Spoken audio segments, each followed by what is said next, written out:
Once in a lifetime, a man has to look at himself in the mirror and say, everything has come down to this. This is my chance. This is the moment. This is the day when I send all my doubts and demons on their way.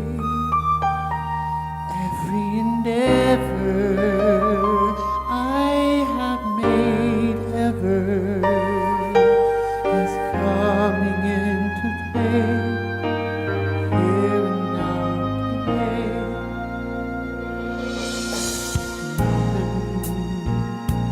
This is the time, and the momentum, and the moment are in rhyme. This moment, this precious chance, I'll gather on my past and make some sense at last. This is the moment when all I've done, all of the dreaming, scheming and screaming become one. This is the day. See it sparkle and shine when all I've lived for becomes mine. For all these years I faced the world alone, and now the time has come to prove to them I've made it on my own. This is the moment, my final test. Destiny beckoned, I never reckoned second best. I won't look down, I must not fall. This is the moment, the greatest moment of them all. This is the moment. Damn all the odds. This may another upset forever with the gods. When I look back, I will always recall moment for moment. This was the moment, the greatest moment. Oh yeah.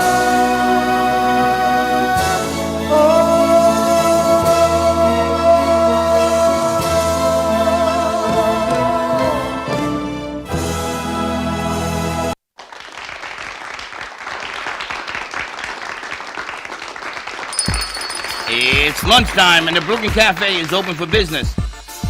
Live from the Amp Media Studios, Dawn and Freddie S. and their team are ready to serve up a huge portion of fun for lunch with friends and neighbors. So let's break open that lunch pail and unwrap that sandwich you brought and take a front row seat in the Brooklyn Cafe and get ready to enjoy some humor and hot topics. It's time to get a healthy serving of hope and happiness to help your day go by with a smile. Your hosts, Dawn and Freddie S., are ready to talk about food, health, dating, or just plain dream making. If you have a story to share, movie review, restaurant critique, or just a coincidental thing that happened to you, call in toll free 888-994-4995, Studio A right now. Sit back and enjoy your lunch break at the Brooklyn Cafe. Here are your hosts, Dawn and Freddie S. Oh.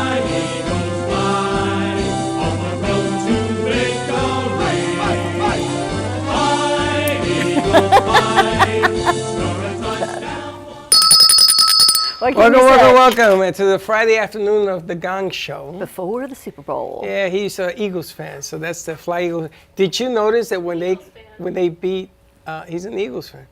What? Good. Brand new information. Did you notice that when they beat San Francisco, the entire stadium started singing that song? Wow. I've never seen anything like that. 60,000 people started singing this stupid song. You know the amazing thing? It's because Josh is here that we've been following the Eagles so closely No, we this don't whole follow the year. Eagles closely. We just hear about it all the time. But we follow the Eagles. I don't know about you, but I think everyone else here is rooting for the Eagles because of Josh. I'm not rooting for the Eagles. I'm rooting for the Chiefs, baby. You know what they say. He may come back on Monday with a new tattoo. Oh, God. Yeah, him on his face. He's gonna have a I whole gotta new tell eagle. you, Josh predicted that the Phillies would be in the World Series. And if you know anything about sports, that's like Freddie's gonna be the president of the United States tomorrow. Just ain't happening. And lo and behold, it happens. So I have to live with this. Half the baseball season, and now football, the whole season with Philadelphia. He's not even from Philly. Get some good pretzels or some good snack food for the Super Bowl. I don't know. Baxton's going to help us out with that one today. I can't wait till this game is over Sunday. They have big fans. Who What, do the tall? Eagles? Very tall fans?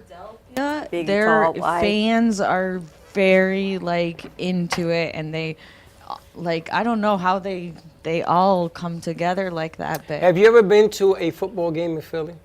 no. Anybody in here? Nope. I'm from Philly, but Ever been to a football I game? in have Philly? actually not been to You one. rooting for the Eagles? I am. My cousin's wife bought tickets to see the Giants versus the Phillies. Oh. So we're going to the Meadowlands, right? We're in New York, right? Let's go to the Meadowlands, and we find out the night before she bought them in Philly. So we get up early in the morning and drive down to Philly. And we had our Giants gear on. Now, I'm not a Giants fan, but my cousins all are. So I went with them. We were in a quarter praying for our life in this stadium. It was crazy. At least at the Meadowlands, you know, they sort of treat you, they boo and they sort of break on you. But at the Philly Stadium, and we won that game, they wanted to throw us over the balcony because, we were up in the skies. Way up high? Yeah. Should be a fun weekend, though. This weekend? Anybody having a Super Bowl party? Josh's. Anybody having a Super Bowl? Frank, no Super Bowl party? Josh, Baxton, you're having a Super Bowl party? Not any of my team, so I don't care. So that's what happens, she right? is. If you don't have a dog in the race, you don't celebrate a Super Bowl party. So the Jets are never going to be in the Super Bowl. I'm going to die, go to heaven before they get in there. So I go to Costco on the day of the Super Bowl. I love to see what people bring online. That's what I'm wondering. So there was this lady, she had, Mini hot dogs? they bring everything. So I said to her, are you having a Super Bowl party? She says, yeah, my husband sent me to get this. What's a Super Bowl party? So I said, really? And then the guy behind her says, yeah, I'm here with my wife. She said, we're having a Super Bowl party. I don't have a team. I don't have a dog in the race. I don't have a team. Why do a Super Bowl party? Just have a party. Just to have a For the party. commercials. And I think- everybody shows up. I think Nabisco. Right, the commercials. I think Nabisco was brilliant in that whole idea because it never existed until Nabisco.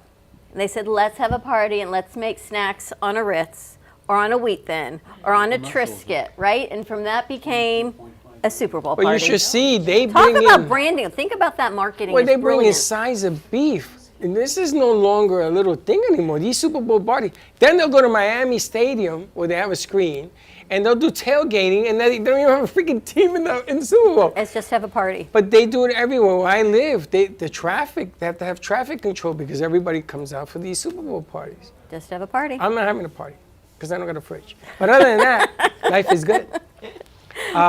So Super Bowl parties, the commercials for some people are bigger than the game. Super Bowl. Except and if you have and the Eagles halftime. in it.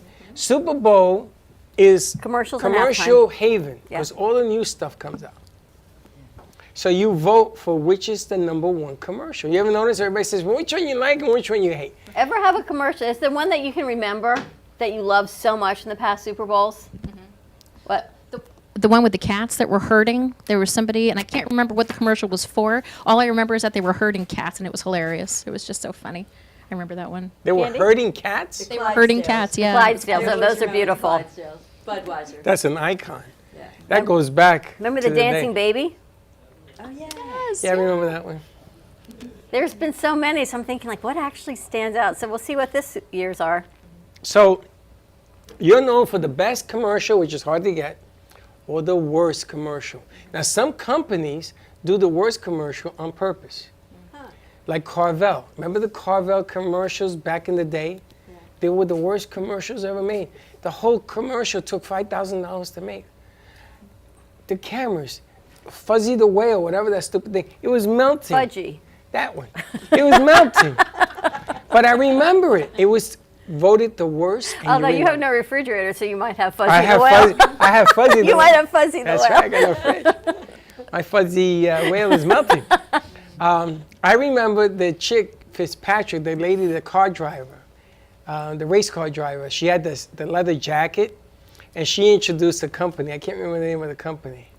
What was that? The race car The driver? race car driver? Oh, that With was the Danica leather Patrick? jacket? Yes. for That was GoDaddy. Yeah, GoDaddy. for GoDaddy. For GoDaddy. I remember that because that's it. Wow, she races cars looking like that. I'll be slamming into the wall. Whole lot of stuff. But So it should the- be a fun weekend. So the New York Mets have invested, you know, it costs $1.5 million to place a 30-second ad. Josh apparently is going to put up some photos. Okay, let's see. 30-second ad in the second quarter of the Super Bowl. $1.5 million, right? Wow. Because the Mets owner has $16 billion, so he can spend money. I looked at the commercial yesterday, put it on Twitter. It's the worst commercial I've ever seen in my life. Doesn't matter though, right? It doesn't. They're running for the worst commercial. Baseball players, $1 million players running to answer the phone because apparently they're taking tickets for fans. But you know what they call the doctor that graduates last in his class? A doctor. So, doesn't really matter, And you know does what it? they call the doctor that graduates in the first of his class? Future President of the United States. Okay, what do you got for pictures? What are you going to show me? Famous Super Bowl commercials. commercial. All right. Okay, what is that? 1984. Yes, I remember it. No. Who is that? Oh, Betty White? Well, I know Betty White. What did she do? Snickers? Was that Snickers? Where's the beef? Snickers, Oh, you're Snickers. right. Hey, there you go. You got one. What else you got? Pepsi. Crawford. Yeah, Cindy Crawford. Cindy Crawford. Lamborghini. What year was that? 1989. 1989? Maybe. I You don't think? know. How No. young she is? I would Yes. drink Cindy Crawford's 1989 Pepsi any day of the week. It's These guys. I don't know how these guys even made it. Can't stand these guys. Wayne's World? Oh, That was just a couple God. years ago, I think. For like Yeah, that was last month. Pizza Hut. Pizza Hut. Think about Pizza Hut. Think about the amount of money Pizza Hut has made. What about this Because how many maniac with things can you do? M&M's? Danny DeVito with He's a cheese and maniac. yesterday was actually National Pizza Day, so I'm Was thinking DeVito on a pie? that G-Man's going to bring some pizza in today. I'm thinking that I'm going to invent your face on a pizza pie. Really? Yep. I'm not even going to And go there with I'm not another even gonna tell question. you what I'm gonna I'm call not it. going to ask why. I'm not I going to bet you I'll ask. become an instant millionaire. Yeah. From your mouth to God's ears, I don't know what to tell you. But I'm not going to tell you what I'm going to call it because that's a hidden secret. All right, we got a great show lined up for you today. Maybe some more music from Baxton. It seems like the energy field is upon us because we've got Russ in the house, host of Lights in the Night, with his new co-host, Sally Bernard, host of Call Me Zine. If you didn't see it Monday night, check out this Monday coming up because I got to wait for them to come out and talk about I'm it. going to tell you something. I saw a green light coming out of that room. I don't know what's going on. Lynn was in there, and Sally's meeting with the Russ. We've got Lynn Everard, host of Editor's Desk, Frank Ruffolo joining us, author of, I don't know, so many books. But we've got Heidi Hess, which is why all our authors are in the house. Read It Right. It's coming to you on February 25th. Some more information on that. We've got some senior placement options, and of course, our Latina Hustle with Karen. There's a restaurant that's actually been posting on her Instagram that she's going to reach out to that I guess wants some publicity. Who, Karen? Mm-hmm. Really? Yeah. She didn't tell me that. I know. She says, oh, I got to talk to Dawn. I'm like, oh, she went right by me. You know. Shoot. She knows where it's at. We're going to take a quick Wow. commercial break. Give us She a call. knows where it's at. 888-994. See what I gotta do with? I got the keys. 4995. Don't Stay go away. tuned. We'll be We'll be right right back. back. Known for his Art Deco Cubist style and compositions with dancing saturated color, Ken Bieberman has lived and breathed art his whole life. From the early 80s, he's influenced the Art Deco district of Miami Beach. Featured in numerous restoration projects, hotels, galleries, and clubs, Bieberman creates for everyday folks and celebrity clientele. He's also the proprietor of Art Repro, a giclée and scanning company in Pompano Beach. When it comes to scanning high resolution, size is not an issue. Professionally scanning art up to 10 feet and 64 inches in width, Art Repro utilizes state-of-the-art equipment. On quality canvas or paper, archival ink and printing mediums are put to use. Art Repro ensures colors are true and every nuance of the art is captured, including the canvas weave. Perfection is the priority. Contact artist Ken Bieberman today at 954-547-0095 or visit his website www.artrepro.net.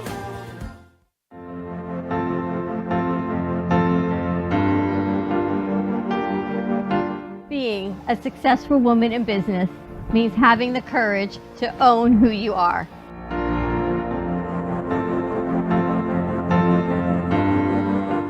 We understand the challenges faced by women, and we are here to help. Our team is here to develop the best strategy designed just for you. Your path is unique, and with the right tools, you can accomplish your dream. From radio to TV, from podcasting to magazines, we create the visibility to amplify your impact in business. At New Dawn Media, we are here to help bring your message forward and help your business flourish. It is time for your message to be seen and your voice to be heard. Contact us at 866-224-5422 or brooklyncafe.tv. Your voice can make a difference.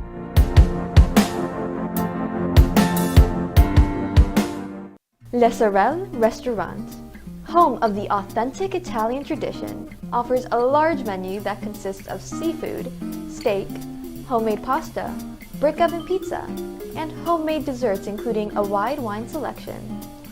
We also have the best bar in Boca Raton with delicious cocktails, homemade limoncello, cappuccino, Italian espresso, brandy, and other specialties, open every day with a lunch and dinner menu. For more information or to make a reservation, contact lesorelrestaurant.com or call 561-235-5301. There is no way to ignore it. You hear it on the news, online, from your friends and family. What happened to my money? Whether it got hit by falling stocks and bonds, with the coronavirus, shrunk by a floundering 401k with low interest rates, and is riding the extreme ups and downs of the stock market with political elections. Many Americans are worried about their money and how they're going to retire. Help protect your financial future now and call J.D. Mellberg for your complimentary book from a leading financial firm that shows you ways not to run out of money whether the market goes up or down. This free book reveals little-known truths about annuity strategies in simple-to-understand terms that can protect your money for a lifetime. As a bonus, we'll also throw in a free annuity rate report summarizing the rates and benefits of annuities from hundreds of top-rated insurers, helping you to find ways to get up to 33% more income in retirement. That's right. 2 books, both absolutely free, for calling J.D. Mellberg. Help protect your financial future. Call 877-643-3015.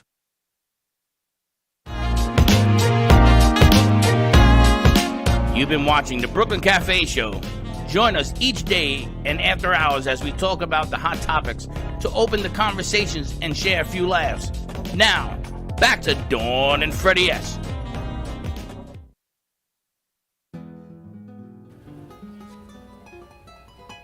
He's so... No puedo. Is that what it is? No puedo, yes. It's a tough song. Tú quieres ser mi amigo. So Karen can sing that. Karen, you sing? Karen sings a little bit. You do? Oh, look at her shaking her head. Yes. sings We haven't a seen little Karen all week. So Karen is back, host of the Latin Hustle. I've Called missed Karen. you guys. We've missed you too. You been a little busy? Yes. How'd everything work out for you this week? Oh, it actually went wonderful. I get to start spending time with my daughter on Tuesdays and Woohoo! Saturdays. Congratulations. For two days out of the week, the first month, and then 3 days the second and third month. So Very nice. Very proud of you. I'm really looking forward to rebuilding my relationship, my bond, getting connected. Wow. She's 13 now, so Good for You get her at the best time. Yes. How about that? Oh, yeah, That's the time when every little girl needs her mom, is all I can tell you. She's going to need you more than you need her at 13. Oh, yeah. I'll buy you some Tylenol. But that's fantastic. Congratulations Yes, about thank that. So a lot of All good right. things with that. And yesterday, again, You want to set that up? I'm going to set that up. We Set got that to up. go to, are you leaving? Come on in. That's Amazon. Yesterday, we got to go to our monthly event with Pastor Bill called Boca City Lead. And we always sit at such amazing tables. Last month, we got to bring a lot of our friends with us. And then yesterday, we had the pleasure of sitting at Barry Siegel's table, attorney Barry Siegel. And his wife, Maria, is always so lovely. And they invited us to sit. And then Candy, who we haven't seen in, as they say, a minute. It's been a while. She was here, I think when we first opened, and this was still event space at the time. I don't think she was here. She told me she was here for an opening event, but it's been a long time since we Our actually got event? to sit and chat. It was for the Brain Bowl a few years ago. Oh. That we actually got to sit and chat, so it was really nice. And we got to bring her on the show today. And you were huge help yesterday because we had all county, we had you and your doctor, and they were texting us throughout the luncheon. Our medical doctor canceled. They canceled. Can we please get a guest for tonight? And Candy reached into her BNI brain book and said, I got this. And the doctor, nurse practitioner, she was unbelievable. So thank you for that. You're welcome. So now she's here, and I'm really excited of Oasis Senior Advisors. And as I age, I don't say you do, I age. My parents I don't age, age. our demographic ages, my chest pain increases, a whole lot of stress. But Candy helps alleviate a lot of that stress by You're working. going through what I went through when Mom and Dad were alive. I gotta tell you. And it's not easy. It's not easy being you, as they say. Yeah. I relied on my sister more than anybody else because my sister, she was really, really close to my parents to the point that she was like living with them. And with my crazy schedule, everything that I had going on with me, it would drive me insane. And therein lies My your insanity? ulcers. Yeah. So I'm glad Candy's here. Tell us about Oasis Senior Advisors. So I am a senior placement advisor, and I'm a certified senior advisor. And what I do, I own a franchise, first of all, so I'm part of a national company, and I can be a resource to people that need help even in other locations besides South Florida. But I own the Southeast Florida territory, and I'm kind of like a cross between a social worker and a realtor. So the social work piece, I do an assessment, I talk to the client, find out what's going on, what do they need help with. I go to their home or a rehab or hospital, wherever they happen to be.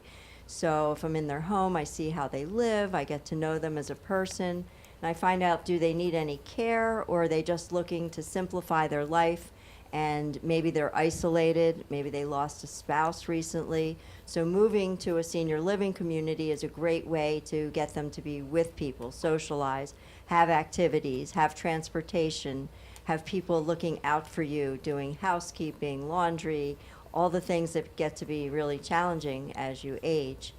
And like a realtor, my services are free. So I get paid a commission by the community when I place someone. And I work with all the senior living communities in Southeast Florida, in both Broward and Palm Beach County. And That's the most amazing thing to me because I asked you yesterday, how do you get paid? So me as the client doesn't pay you. Right. So it's of no cost to you or your parents or your kids to reach out to Candy and say, can you help? Mom and Dad need a new place to live. That I think is the biggest hurdle because what's everyone say? I'm not going to pay someone. I don't want to leave my house. Why would I pay someone to make me leave my house?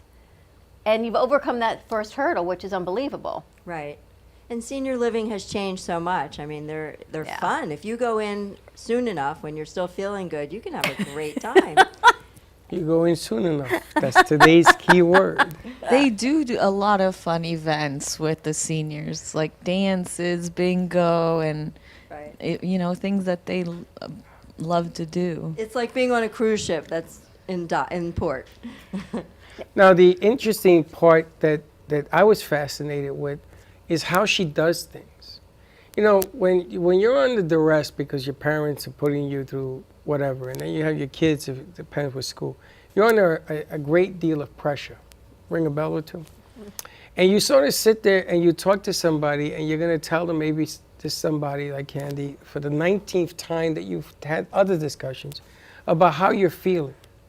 And the way she handles things, I thought yesterday was so cool. You had a great opportunity to sit and chat with her yesterday. Well, I did, and every day I would throw her curveballs and problems that we had. I had a deadline I didn't have. And she digs into her bag of tricks, and she does it, and it's flawless. It's like, I didn't have a problem. So I was sort of protective, and I said to all counties, listen, let me handle the doctor. She came in, she was unbelievable. The show was She was unbelievable. great. She ran in here because she was doing this thing all fast. She left her shoes in the car. I said, don't worry about your shoes. You don't need shoes. Come on in. And we went on the air, and it was great. But I am amazed at how calm you are. Because some people, you know, when you're dealing with mom and dad, and they're here, and they're there, and they're pulling, everybody's pulling at you, you don't feel comfortable. You don't feel at ease. That's what I found amazing about her yesterday. No problem. You work with all types of placement, independent, assisted, and memory care? That's correct. And then I can be a resource, just like I was a resource to you.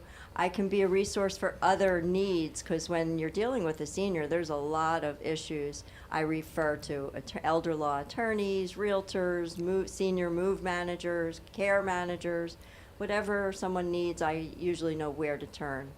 What do you think the first place to start is? Is it call you, or is it elder care attorney? Is it getting our documents in place? Is there a first step, or it's pretty much wherever that person needs to be? The first step, if we catch someone early enough, would be to call me. Okay. And then I can kind of guide you and get you going in the right direction and refer you as needed to the other professionals and just kind of give you a timeline and what to expect. And it's an emotional decision. You know, like you said, I stay calm because I'm the outside professional. The kids are, you know, engrossed in it. The parents often don't want to move, but eventually when we do move them, they're happy they did, and they wish they did it sooner. And it's important to get educated soon. Don't wait for the crisis. Learn now. I'm happy to take people out when they're not quite ready, just so they know what to do when they are ready. What's that like for you? Imagine taking a couple out that've been married 50, 60 years, and they're not ready to go. It feels like your kids at the orthodontist or the dentist. I don't want to go. Don't make me go. Right? It takes me back to that. How do you do it? It's fun. I love seniors. I love hearing their stories. And I always ask, especially if they're in their late 90s, you know, what's your secret? And I hear such wonderful things. And I just do my best to explain to them that I understand this is a huge decision. And I know you don't really want to be doing this, but yet you do understand. You'll be safer. You'll be happier in the long run because you'll have friends. If it's a couple, it's important for them to face the reality that one of them is going to go before the other, and the other one shouldn't be alone. So if we get them into a community now together, then they'll always have some friends around them. That's the logical side. It's true. Safety, friends, and knowing that when one spouse passes, they're not alone in this big house. And then you're making this quick decision, I got to move mom or dad someplace else, because now they're all by themselves. And what are they going to do? Well, it's funny because my parents, it has to be their decision. Well, my father fought me about taking his car keys away. Oh, sure. But he was legally blind in one eye and could barely see out the other. So one day I get a phone call from my uncles, and they say, your father drove his truck into a ditch on the side of a mountain. So the first question I ask is he still alive? I mean, what am I going to ask, right? Yeah, he's alive, but he thinks that he doesn't want to drive anymore. So I had to get a crane to get the car out, which they did. They parked the car, and when I went to see him, he gave me the keys, and he said, yeah, I think I don't want to drive anymore. I think I don't want to drive anymore. Not that he was like all over the place. I mean, the car looked like a mango piece of whatever, and wasn't going to drive anyway. But there's the dignity involved in when you grow senior, and there's a dignity, and I can tell, you know, I've heard enough how your voice soothes. The trust factor, which is huge among parents. And don't think that because you're the daughter that your parents trust you. My parents would not give me bank account information. I begged them. But they will give it to her, I'm sure, because it's a trust factor. My father trusted Linda. Took a Tylenol. He wouldn't take his meds when I asked him to, but he took anything she asked. And he danced the jig when she was around. It's the trust factor. That's what I think your secret is. And everybody can get into this. Because I tell you, You run into this problem sooner or later if your parents, knock on wood, are alive. And you need somebody like Candy to come in and make it a smooth transition. So Candy, your territory is how far? I cover all of Broward and Palm Beach County up to Palm Beach Gardens. And then since I own a franchise, I can always transfer to other Oasis senior advisors almost anywhere in the country, and certainly all over Florida. And how have they changed? Because I know they've totally changed, right? It's not your grandparents' senior placement anymore. Right. So senior living used to mean a nursing home. And then about 35 years ago or so, assisted living communities, senior living communities started popping up that were beautiful. You know, there's all different price ranges. They're not all magnificent, but they don't feel like a nursing home. You know, a nursing home is also called a skilled nursing facility. Those do still exist. And for some people, their care needs are so high that that's what they need, especially if they can't walk at all and it requires a Hoyer lift to move them. But most other needs can be met in assisted living. And then there are small residential care home assisted living communities that only have 6 beds usually and 2 caregivers. And my own mother spent the last 4 years of her life in one of these places. And that's a great way to keep someone out of a skilled nursing facility. It's a home, it's a loving home. They eat around a dining room table and the care is unbelievable. And that's something most people wouldn't know about on their own. You know, they're in a neighborhood. There's no big sign or anything. And it's important to work with someone like myself to make sure you go to a good one.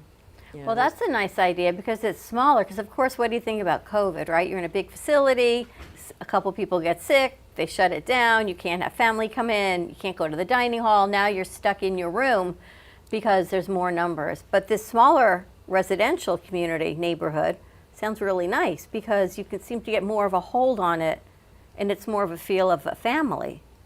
Under the same guidelines, same reimbursement, same private duty if you need it, everything?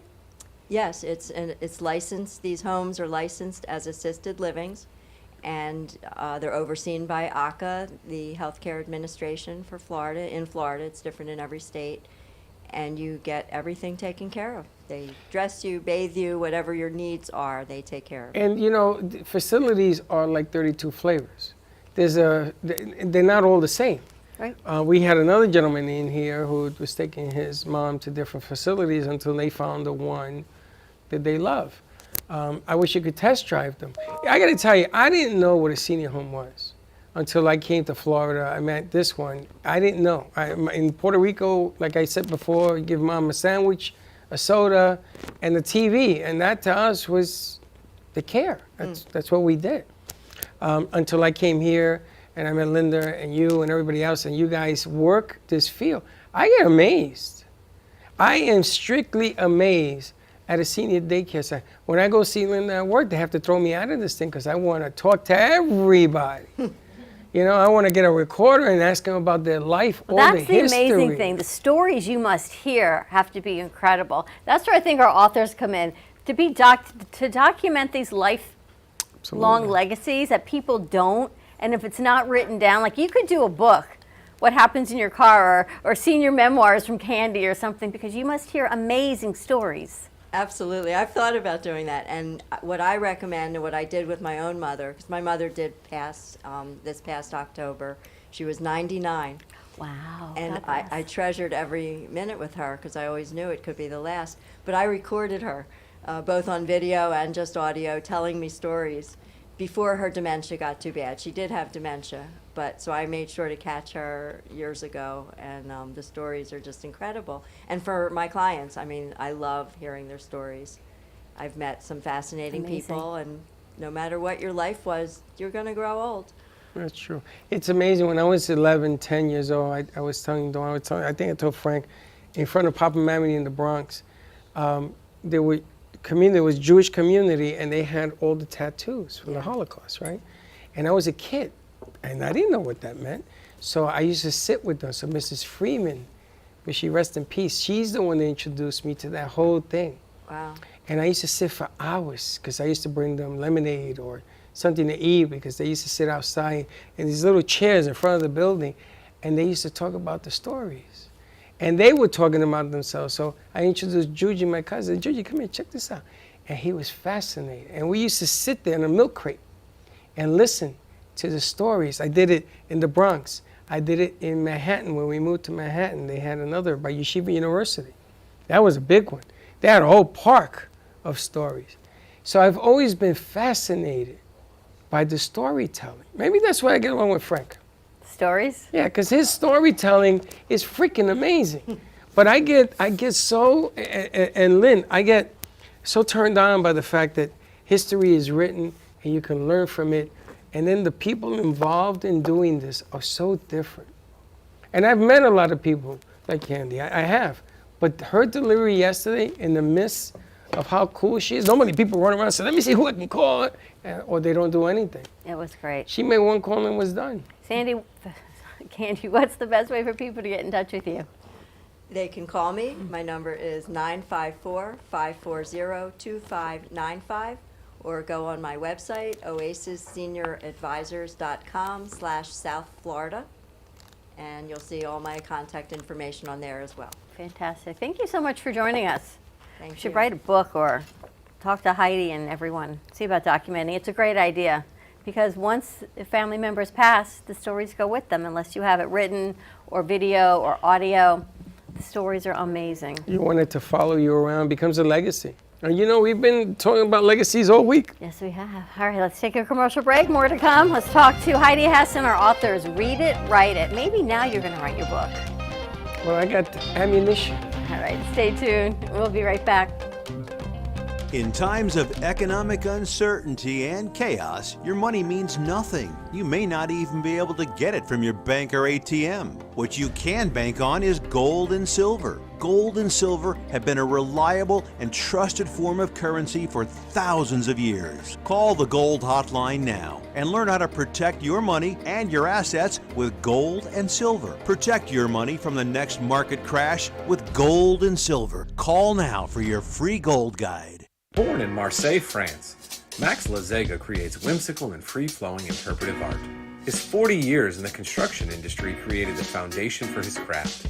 His unique work displays his view of the future with bold and playful combinations of materials and processes, but the methodology remains consistent. He fuses recycled materials and discarded building supplies into a fresh, well-executed approach. Lazega has lived in Miami, Florida most of his life, where he pursues his lifelong passion of creating industrial art. For more information, contact Max Lazega at artworkstudios.org or 786-326-8873. Meet Jay Harmon, one of the many artists held in the Brooklyn Cafe Gallery. Jay specializes in various different art styles, but his medium to work with is colored pencils. His unique style comes from being self-taught and years of practice. Jay pulls his inspiration from many outlets like people, television, celebrities, and many more. With multiple original pieces, Jay's art graces the gallery with over 40 plus works for viewing and for purchase. His many years of being an artist has given him a chance to partner with the Derwent brand, giving him the opportunity to try many different work styles and further his craft. Feel free to come on down and visit the studio to view his work, or if you're interested in your own Jay Harmon original, he's open to commissions on his website, coloredpencilartist.com, or catch his show, The Colored Pencil Artist, on Amp Media Productions on YouTube and Facebook. See you soon. What would you do if you had a broken bone? You'd go to the doctor and use your insurance, right? What would you do if you had a serious problem with drugs and alcohol? Most people do nothing until it's too late. Your insurance can help you get clean and sober with the assistance of a place like the Detox and Treatment Helpline. Many times treatment is fully covered, so why not use your insurance to treat your addiction problem just like you would if you had a broken bone? And with the Family Medical Leave Act, you're allowed by law to take off time from work, and your employer doesn't need to know the reason. So there are two good reasons. You've got insurance you can use for your addiction problem, and with the Family Medical Leave Act, it's completely confidential. Call us right now and save a life. Call 855-350-4504. That's 855-350-4504. Call 855-350-4504 now. Want to save money on your next flight? Then pick up the phone and call, because the best prices are not online. See, SmartFares has special deals with the airlines. When they have unsold seats, they use SmartFares to fill them. So you get airline tickets at ridiculously low prices. With the extra money you'll save, you can book another trip or treat yourself to dinner. Call today and get the best price on your next flight, guaranteed. Also, save up to 50% off business and first class tickets. Artist Rosie Sherman paints her passions to share with everyone. Expressing herself through bold and vibrant colors, her suggestion and style are always in flux. Inspired by travels, nature, romance, and the human spirit, Rosie makes sure her depiction of women are strong and proud. Her landscapes illustrate the changing seasons in the diverse world that we live in. To find her artwork in the multiple medias you can purchase, visit rosiesherman.pixels.com. You've been watching the Brooklyn Cafe Show. Join us each day and after hours as we talk about the hot topics to open the conversations and share a few laughs. Now, back to Dawn and Freddie S.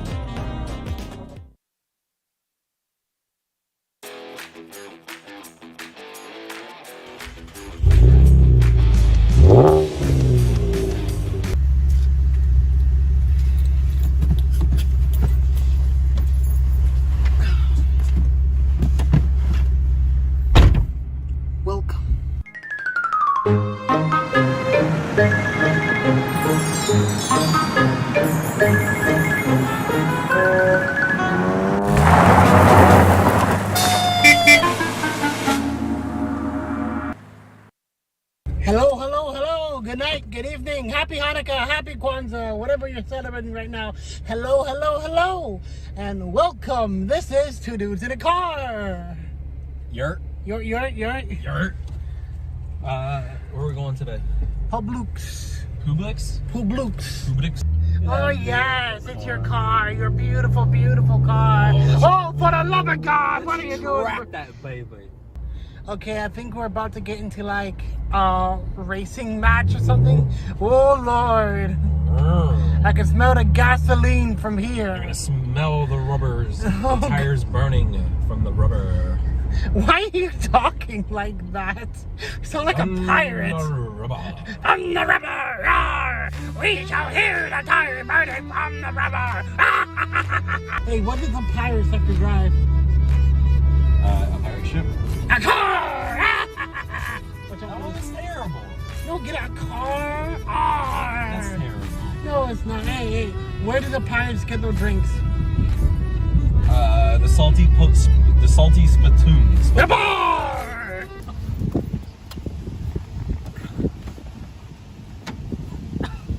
This is what happens when you have a car like Josh's and you park too close. Oh, God, nice work, Josh. What did he get? I got a 4-course meal with a filet mignon steak, 24-ounce filet. Any lobster? Yeah, just 2 lobster tails. That's it. I didn't want any anything more. caviar? Caviar is inside the lobster. It's stuffed caviar lobster. And it's cooked in champagne, isn't it? Yes, it is. While I was in Publix, I found pure mango lemonade. Let's see if this is bussin'. Yeah! Mango lemonade! Try it today! Okay. Pure mango lemonade at Publix.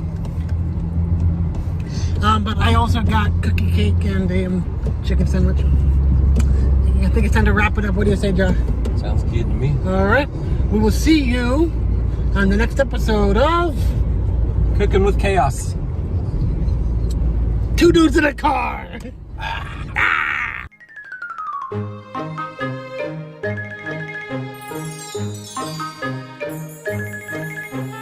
Turn right.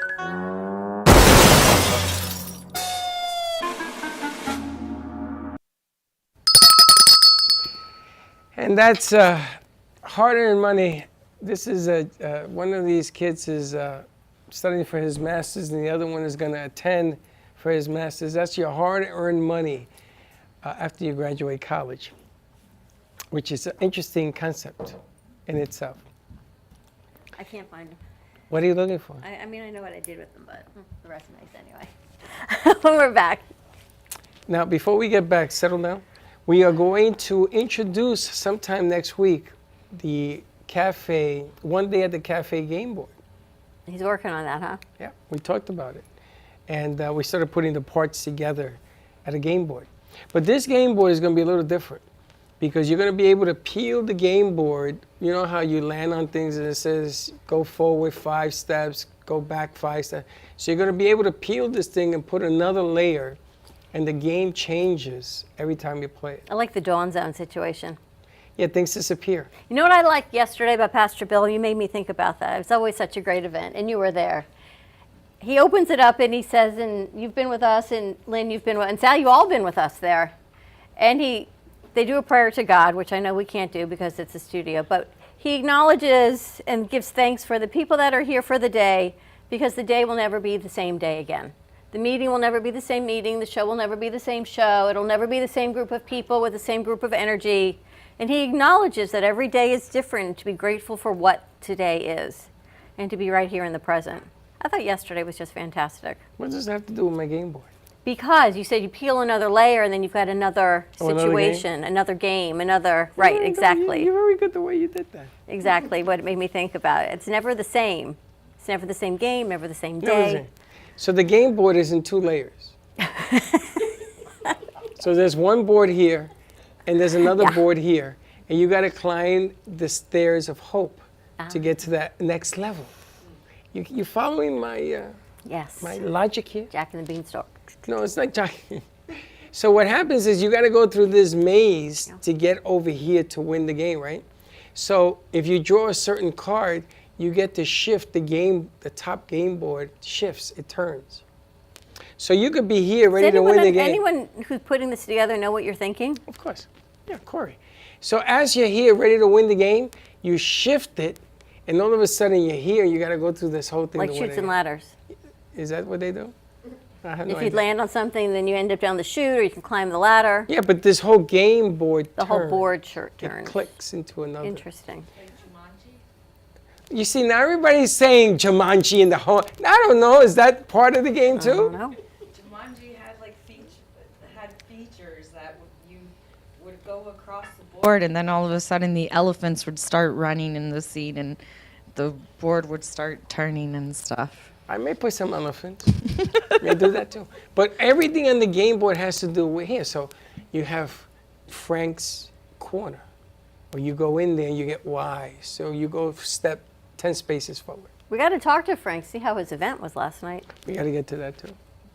But that's my game board. So it's called One Day at the Cafe. It's coming out soon at a theater near you. A day at the cafe. Jumanji or the cafe, one to the other. Jumanji. I can't do nothing. I got Jumanji. I got Game of Life. Chutes and ladders, you got all kinds of Chutes and stuff ladders, going and on. I didn't play any of those games. So I can't tell you that's where I stole it from. But So a lot of great information we got yesterday. But I have to check in with Frank. You had your event last night, Arts Network. Yes, we did. Very good. We had about 25 people there. Artists, producers, directors. Karen was there. Katrina was there. Ebony was there. We had Rachel Galvin was there. She's Wow. a journalist. We had many other. We had students, people looking to get into the business, and parents. It was good. Or did you do a keynote, or it was more of a meet and greet? Well, a meeting like that, what we do is we have everybody stand up and say who they are and what their profession is. So everybody introduces themselves to everyone else. And then it was like a meet and greet. We network. We had cake, and we described our 501c3, where we're going forward with that. We want to promote the arts and film and entertainment industry here in Florida by offering workshops and scholarships and classes for students and grants and funding, and that's what our kickoff was last night.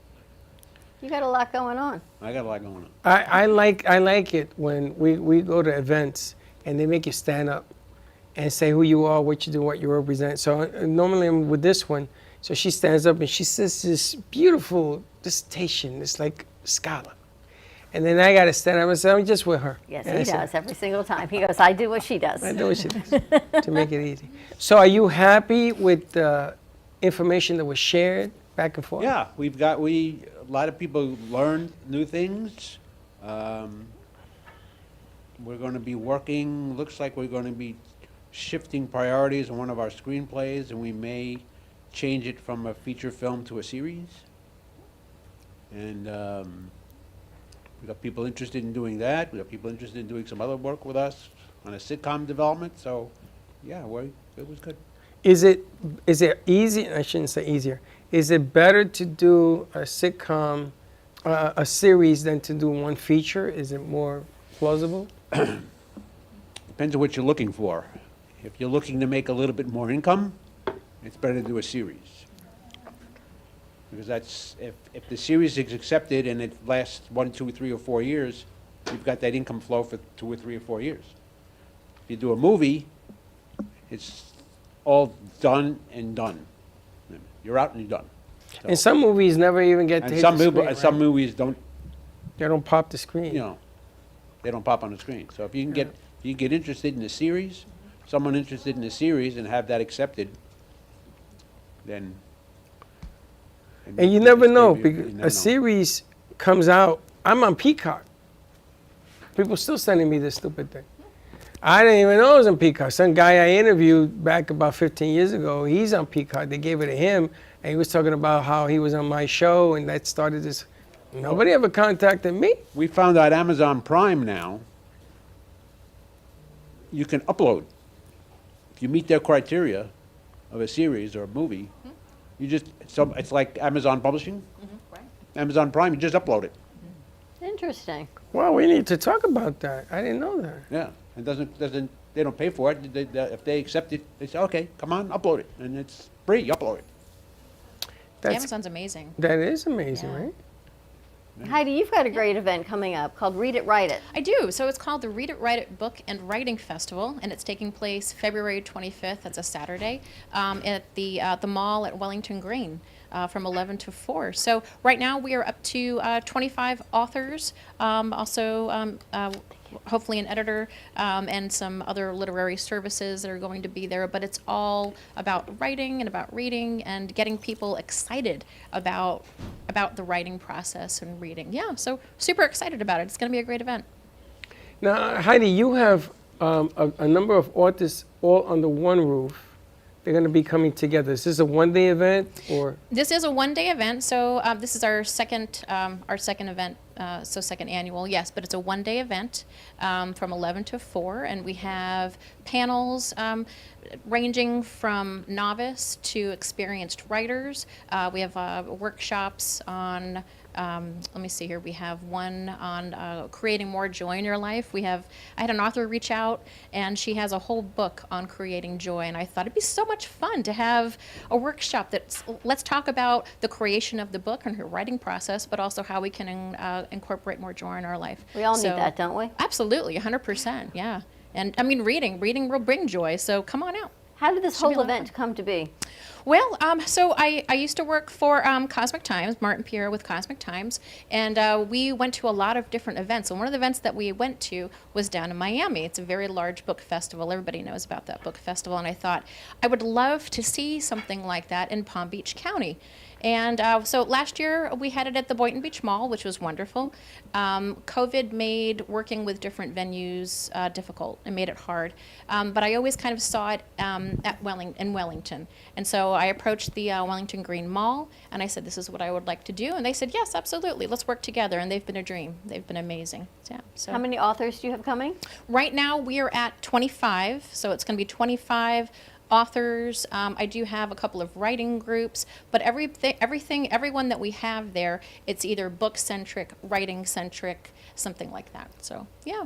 very excited It's about like it. the Super Bowl of authors. Are they selling their books there? as They well? are, yes. So we're doing book signings. So and it's a free event. So you can come in, you can walk around, you can talk to the authors about their books. If you would like to buy their book, you can. The panels are free, workshops are free. Just trying to create just a really big community event. I think that reading and writing is for everyone, not just for people that want to pay, pay for tickets that are very expensive. So. Do you think it's changed people who write and what they write about? In terms of, as you've been going through your career, because finding joy seems to be, wow, let's find our joy. 'Cause I guess people are writing more about other things. Are they writing more biographies, autobiographies? Frank writes through his muse. Right. So I think, not to get political, but I think COVID kind of changed the way that people write and changed the way that they saw things. And there was, during that time, there was a sense of hopelessness I think people were feeling. And I have a short story that's published with Neon Sunrise Publishing, and it's an anthology. The anthology is called The Light That Never Goes Out. And this was in response to the hopelessness that people were feeling during COVID. So I have a short story in there called Chasing Elpis. But do I think that COVID and do I think the past maybe 5 years have changed the way that people write? Yeah, I do. And I think, the talk about mental health and making that a more common thing that people talk about, I think people are more open to writing about those things and exploring those things. So, yeah, I do. It's a different feel, right? Because there was this feel of hopelessness. Before it was very carefree. Because as the times change, our perception of things change, right? Before 9/11, there was an overall feel of the country. Yeah. 9/11 hit, and then everyone was fearful of getting on a plane, of Absolutely. traveling, of what's next. And then COVID came, and who would ever think you'd shut the world down? Right. You were talking about, I just want to touch on this, you were talking about how important it is to record the stories from like the World War II generation, that kind of a thing. I was at the Daytona Beach Comic-Con, and it was Veterans Day, and there was a man that came over, and he works for a museum, I want to say it's in Jacksonville, but his mission right now is to record as many of those stories from the World War II vets, because those stories are dying with them. But I think there's probably also more memoirs, more biographies that are coming out, and people willing to talk about their stories. So, but he's on a mission, and he's there to do good things, and you should probably get in touch with him. That would be good. Yeah. Are you finding that people want to tell their stories even more so than sell? I think everybody wants to be heard. And I think if you're writing a memoir, I don't think you're looking to be a bestseller per se, although I think it would be a great bonus. But I think you're looking to be heard, especially by your family, and to have your story recorded. We all have a story. We all have stories, and I think, that people are just looking to be heard. It sounds like Lynn. Lynn always says, Lynn Everard, people want to be seen, heard, and understood. Yeah. Yeah, 4 years ago, I had an opportunity to work with a 93-year-old man to help him complete his memoir. And you've heard of Tuesdays with Maury, so this was, I actually met with him every Tuesday afternoon for about 6 months. We completed his book, and it wasn't long after that till he passed. It was like one of his sons, I met all 4 of his sons, but one of them I met before he passed, and that son basically said, "Thank you for working with my dad. It's probably what's keeping him alive right now." Oh, wow. And he did not want to publish the book for the general public. He simply wanted to create the book as a legacy for his family. But he felt really good about the fact that he completed it. It was a beautiful experience, and now his family has his whole story that they can look at any time, and that can get passed down to the grandchildren, and through the whole lineage as time goes on. I remember when I was a kid, I used to ask my dad if he had any stories about World War II. He never wanted to talk about it. He didn't. He told me a couple of quick things that happened, but he never really wanted to get into it. He goes, I don't even want to talk about it. Yeah.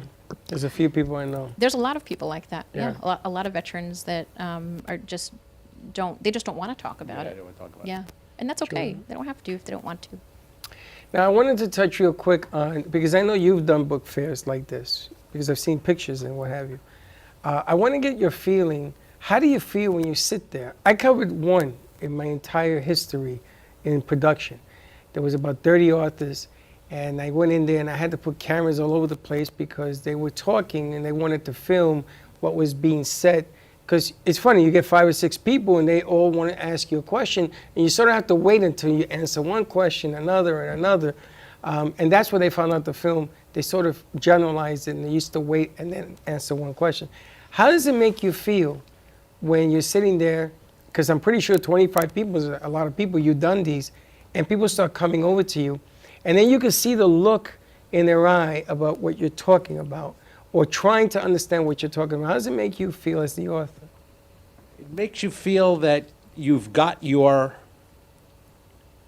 what you wanted to say out to someone, and they accepted it, and now are reacting to what you're doing. It sort of makes you feel rather good. So you accomplished your mission. Accomplished. Wow. That you've accomplished what you've set out to do. That here's my story, here it is, and now people are reacting to your story and asking you questions. So it's very rewarding to have that done. Ever since we met that gentleman right there, a lot of different things have happened in this place. And then Lynn came along and Sally came along, and all these ingredients started to blend. And it's just been, you can't write some of the things that are happening. And just when you think you've figured it out, then Karen shows up. And just when you think you figured that out, Sally meets the gentleman that was standing there with us, and the numbers and the people asking questions. And my jaw still hurts from it falling on the ground because of what Sally did last Monday, which we're going to get into a little bit. It's just amazing. Yes, Sally, what do you want to say? Yeah, no, I love it when you say that, because I feel that we've made some sort of impact. It's a journey, and I'm ready to talk about what actually happened to me, which is, I've got the forum now to be able to do that. It's all a matter of time. Well, now you made a public record, but I don't know. We got to talk to Russ if he wants you sharing some of that. So we'll talk a little bit about what happened last week. But it's amazing because the authors, you got Lynn just yesterday introduced us to somebody. To Bruce, yeah. To Bruce. He's coming Tuesday. Actually, you're invited Tuesday at 12. We're going to be doing Valentine's love story deal here. There's going to be games and everything else about romance on the air. And this happened because Lynn introduced us to this gentleman. And he used to be an author on television and radio, and he knows some of the people I know, and I know some of the people he knows. But it's just these combinations that begin to happen. And it really started when Frank brought his books, and he started to talk about things he wrote 2008, 2010, 2012, and these things are happening now. And when you ask him why, he doesn't say anything. That whole expression you see there is all you're going to get. Do you know someone came in the other day and they were so happy? I don't remember who it was that you smiled at them. They got a smile out of you. I don't remember who it was. They said, Frank smiled at me. And that's all they talked about for 15 minutes. Because Frank keeps it very close to the vest. That's the way he showed. That's the way he teaches, which is spectacular. So when you do these book signings and you hit go, do you smile? Oh yeah, from time to time. But I have what they call it. SBF. What's SBF? No. You knew what SBF is. What's I'm not SBF? going to say it. We won't say it. Wow. I don't think guys can have that. What? I don't think guys can have that. It's a woman thing? Yeah. Let me see. Was RBF? Ooh.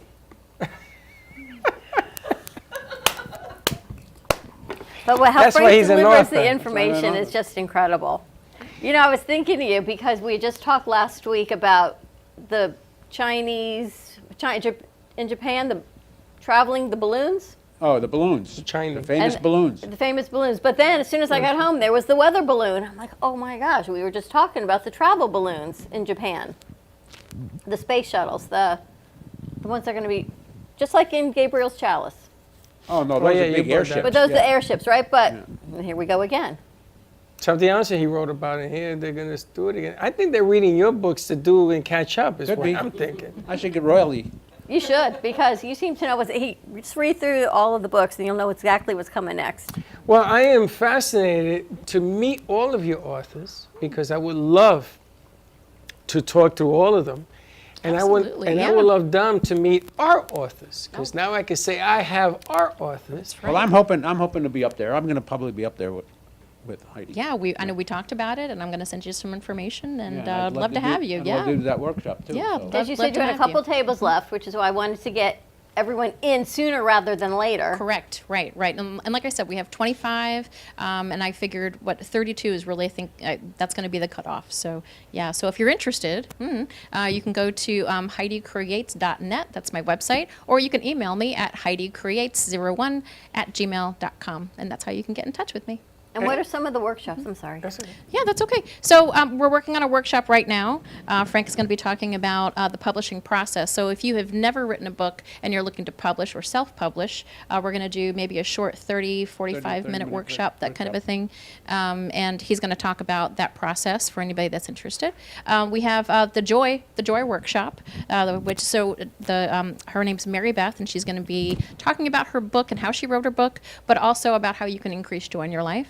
I'm talking with another gentleman, and I can't really disclose that information yet, but that's going to be very interesting, talking about focusing and staying focused as an author and what you can do for that. But the panels that we have, we're going to have genre-based. So I have several romance authors. We have Lenessa Lane, who was a USA Today bestseller, and she's going to be there. I'm really excited to have her. She's going to be great. But she writes dangerous romance. Woo! Just in time for Valentine's Day, right? Dangerous romance. We have Sheila Fowler, who is local. When I say local, she's out of West Palm Beach, and she has written several mystery romance kind of things. So we have a couple of different genres that we're going to be doing panels on, and it's going to be a fun time. It's going to be a fun time. Very busy. Say the day again. Okay, it's going to be February 25th. That's a Saturday, February 25th at the mall at Wellington Green. We're also encouraging people to dress up as their favorite literary character. We're going to have a costume contest. So I imagine we're probably going to have a lot of Harry Potters and and that kind of a thing. But it's all ages. It's a family-friendly event.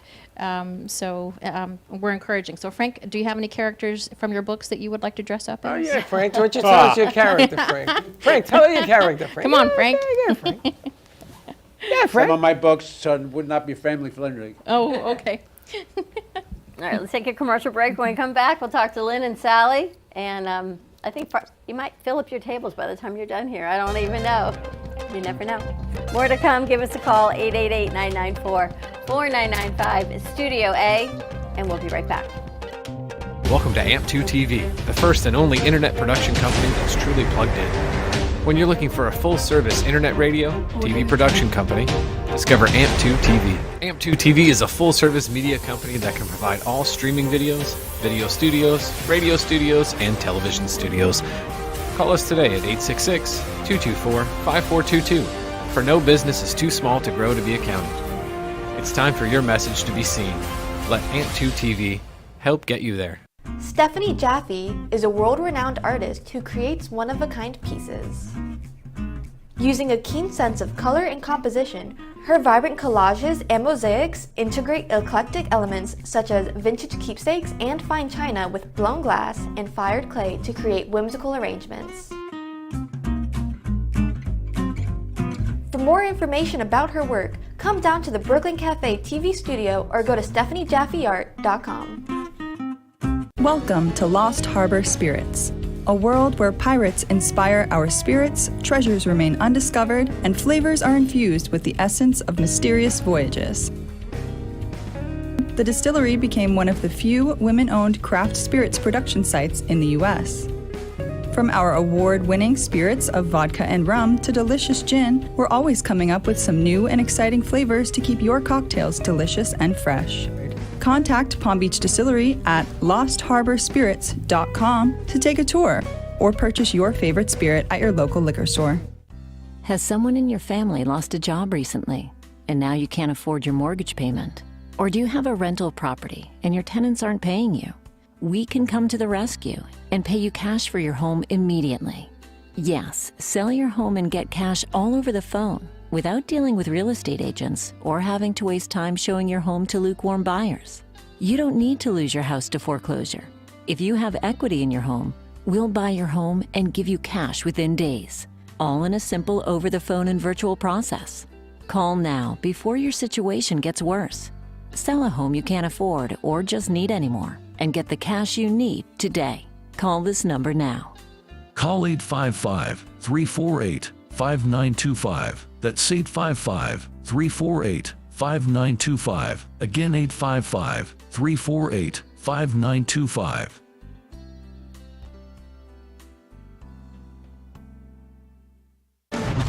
Tax audits, tax liens, wage garnishments. Every day we hear stories like this about good folks who are simply struggling to pay their bills. Each of them are living a frightening IRS tax nightmare, and they are afraid it will destroy their lives. I'm a divorced single mom, and my ex-husband left me and the kids with a lot of unpaid bills, including unpaid taxes. I was really starting to show my stress on my kids because the IRS had sent me a letter demanding a huge payment from me. I couldn't afford it. So then the IRS was threatening to garnish my wages. I'm already living paycheck to paycheck. That would have put me over the edge financially. It truly seemed hopeless, but then a friend at work told her to call the tax relief line. The people at the tax relief line, they told me about something called innocent spouse relief. They worked it out so that all of the taxes from my ex are not my problem. I don't know how that works, and I don't care. All I care about is that I don't owe the IRS a dime, and they are not going to take my paycheck. Even if it seems hopeless, you should call the number on your screen right now. There is absolutely no cost for the call or the consultation. You are under no obligation. If you are worried that the IRS could garnish your wages, seize your assets, even take your home, call us right now. The Tax Relief Line is here to help you. Now, you have a knowledgeable, professional team of tax experts that are ready to negotiate with the IRS and fight for you to save you money. The Tax Relief Line's professionals have successfully negotiated thousands of cases, reducing and sometimes even eliminating the tax debt for their clients. It's very easy to get started. Simply call the number on your screen right now. You don't have to live in fear anymore. The call and the consultation are free. If you served in the Marine Corps, by now you know about the contaminated water problem at Camp Lejeune. If you were stationed or worked at Camp Lejeune from 1953 to 1987, you probably have a lot of questions. We have some answers. You could be entitled to compensation. Billions of dollars are being allocated to pay for damages to anyone stationed at Camp Lejeune during that time. Unfortunately, it appears that officials may have known the contaminated water problem existed and did little to protect their men. The Semper Fi code was not honored. If you or someone in your family has developed a serious illness, including various forms of cancer, call this Camp Lejeune legal support line right now. You can't turn back the clock and change what happened, but you can certainly call right now and learn your rights as a Marine. Here's the number. Call 855-993-2180. That's 855-993-2180. Again, 855-993-2180. You've been watching the Brooklyn Cafe Show. Join us each day and after hours as we talk about the hot topics to open the conversations and share a few laughs. Now, back to Dawn and Freddie S.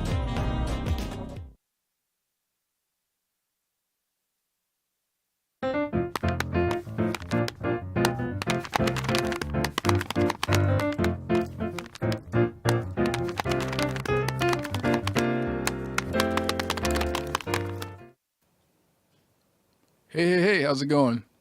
My name is Mayor, and I'll be the first host of Let's Go to the Movies, the show where we go to the movies. So I'm a host of Pitch to Production, as well as an intern at the Brooklyn Cafe. So nice to see you. Yesterday, I saw the movie A Knock at the Cabin, which was directed by M. Night Shyamalan, who is obviously, not obviously, but you know that he's known for his more trippy movies. He plays with visuals, make it confusing to the audience, et cetera, et cetera. So when I went to the movies, I wasn't really expecting much. The popcorn was kind of mid. So I was like, oh, it kind of just reflected on the movie too. But when I saw it, I was actually pleasantly surprised. It was nice. It was a nice movie. Shyamalan definitely, had his role in it. The colors are great. There was a lot of like close-ups. It's a very human movie. I'll say that. It's about a gay couple who have to make the ultimate choice. And I won't say anything more than that, because if you've seen an M. Night Shyamalan movie, then you know that anything is a spoiler, potentially. Just know that a lot happens, right? So I will say, though, that in the beginning, there was a bit of a slow burn. I was waiting and watching and seeing what was happening, and I was confused. Obviously, M. Night knows what he's doing for the confusion, but for me, it still felt like it was a bit slow. But when the action did pick up, it picked up hard, okay? So there's a lot of themes that they're playing around with, like ultimate sacrifice, when people don't like you, and the writers really emphasize the struggles that gay people go through, especially with like adoption and acceptance with their families, stuff like that. And they also made the main two characters, the gay couple, like they really showed the depth of each character with little vignettes throughout the movie. So it is like it is cool to see how in depth they decided to go, how human they decided to go for an otherwise supernatural film. I'll say that. So looking back at the movie now, I could say that it has great messages, in my opinion, but it could be a little bit preachy with some things that they were doing, or maybe not preachy, but a little bit melodramatic. But I guess it makes sense, the way that they literally had to face the ultimate, I can't even say any ultimate blank. You just have to see what I'm talking about. But yeah, so the shots were interesting. There was a lot of turns of the camera so that you can never really get a grasp on the situation. You're kind of questioning what's going on. And the moral I kind of can say behind it, because I can't say behind it, because it kind of is saying there's a chance for everyone to forgive people, to love, stuff like that. And it was a pretty cool message that it had. So all of those things compiled, I'd say I'd give the film 3.5 stars out of 5, or else a 7 out of 10. It was a very interesting message, and they played around with it pretty well. The cinematography was nice, but I will say the pacing was a bit slow in the beginning, and I was losing momentum. And for the confusing part, it's kind of like comparing his films to another film, Memento. It's not as leaving the audience with a lot of questions. It's kind of like in your face, but it plays a different type of what's the word I'm looking for? It plays with a different type of thought process where it's making the audience question if everything is real or not, but it also shows things like right in front of your face. So you can sense that M. Night Shyamalan wants to do that, make people question if it's real, but at the same time, it's like in your face. So how could you not believe that it's real? You know what I mean? So for that, I'd say I give it the rating I give it. I do recommend it, but I wouldn't recommend it for everyone, because again, it is slow. And if you're looking for like a supernatural experience, then you're going to slowly but surely get there. And yeah, it's a nice message, nice cinematography, good acting too, good lighting, just pacing, and some believability. Some characters were a little bit out there, but otherwise, 3.5 out of 5. So, without further ado, thank you. I've been Mayor, and now Don and Freddie, back to you. Cool.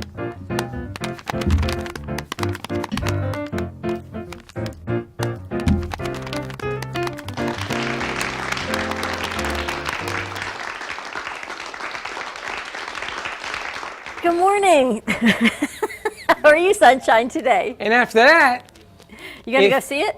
No, not for 3.5. After that, movies is over. I got 2 tickets to the movies. Anybody here like to go to the movies? Anybody like to go to the movies? You do? I'm gonna give you 2 tickets, so you can go to either one of these 2 movie theaters, and you present it at the door. I'm gonna sign them, and you get it for free. And maybe you can see that, or you can see The Whale. The Whale is a great movie. Knock at the door, or knock at the cabin. What was the name of it? Knock at the cabin. Knock at the cabin door. My attention span is like, whoop. What? That of an ant. Huh? What? So go to the Movies of Del Rey and check out. They got some good stuff going on there. And if you're there Saturday at 7:30, I'll meet you there. You know what's I'll coming give out this weekend? Ladies, Magic Mike. What? Yep. New Magic Mike coming out I saw that. today. You know, you go. I gotta tell you, the romance between the two of them, No, ain't no the romance. sexiness and the romance, and then whoop, Magic Mike. I got a movie for you to go see. Woo. Sexy. Look, everyone's smiling. I want to go. Whoop. They wanna go. 80 for Brady. Sexy. No, but it's probably a good movie. It's probably a great movie for you to go see, 80 for Brady, for your clientele. It was full house at the Movies of Del Rey. 80 for Brady. It's a true story, right? About 4 women who lose their spouses and they come together as It's a a true friendship story. group. It's a true story. Really? It's a true story.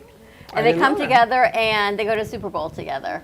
A phenomenal cast, great music. Everyone. 80 for Brady. I wouldn't see it just because it's about him. But it's about all these women coming together as friends after they lose their husbands They're and already finding enough life friends to again. go It's, see it's Brady. perfect for you, right? You know, when I was growing up and I saw Chico and the Man, right? He was the first Latin guy on television. When I saw that, I used to tell my mother and dad, I says, man, if he's on TV, I belong on TV. I really do. And here you are. 80 for Brady? 80 for Brady. I can't tell you about Wow. the name of the movie. All I can tell you is the Yeah, concept. You know is what the pretty concept good. is about. Let's get to Concept the is Super great. Bowl. No, it's about 4 women on an adventure of finding friendship and hope again Let's after go they to the lose their Super Bowl is what husbands. it's about and how they get the tickets. Or That's go what's see so... Magic Mike is all I can No, tell no, you. I don't know. What is it with the Magic Mike and the Magic Mike? Look at this. Or you go see Puss in Boots. That's like you and me. Oh, there you go. Is that an animated movie? Yes. I think we should go as a field trip.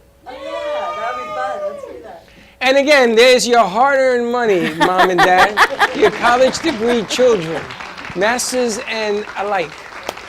And they'll want to go see Puss in Boots. We should do it. They're all animation majors. They're going to take something different from it than you Oh, are. I forgot about it. You're in it for the storyline. They're in it I for get the to sleep quality for of 2 hours. the quality of the animation, which is pretty amazing. I'll go see it. So they're Let's do excited it. to see Let's that. do it next week. Okay. We'll go see it. You wonder why I can't breathe. You always had one more thing to the plate. You can't breathe. Wait till this next segment. We're going to introduce space aliens, Oh my gosh. little green men, and Sally. I got to tell you, Sally, this show started out Nights in the Light live on radio with Collins. Somehow she's got him to change some things. So only Sally can do that. The power of Sally. Well, that's because of what Sally did last Monday. What did you do last Monday? What did you tell the people? I don't really know. I guess I suddenly had a revelation of what really actually happened to me. It all came flooding back. Nothing is coincidental. Was it Monday? Was it during that show that everything sort of, the portal opened for you? It actually did. Yes, it did. I remembered a lot of things, let's say that. That's also, maybe I'll talk about it more on my show, which will be on Monday, and I will be doing a show with Russell too. But my memory came back, a lot of what had happened, although I had documented it a lot in my first book, but it suddenly all came together. I am so happy to be talking about this now, so I will come out and say what happened. You should see, she showed me some of her paintings. You talk about, because last week, I'm not sharing anything that hasn't been out on national radio, that Sally was abducted 3 times a week for a year. Correct? Absolutely, but I was looking at it from a different point of view. I didn't understand. Again, my guide had told me that it will all fall into place. Astral projection is amazing, and that's what I thought. I knew very little about it, and I was going many times, but now, let's say the pieces of the puzzle are coming together, and everything is timing, although there is no time as far as what I see.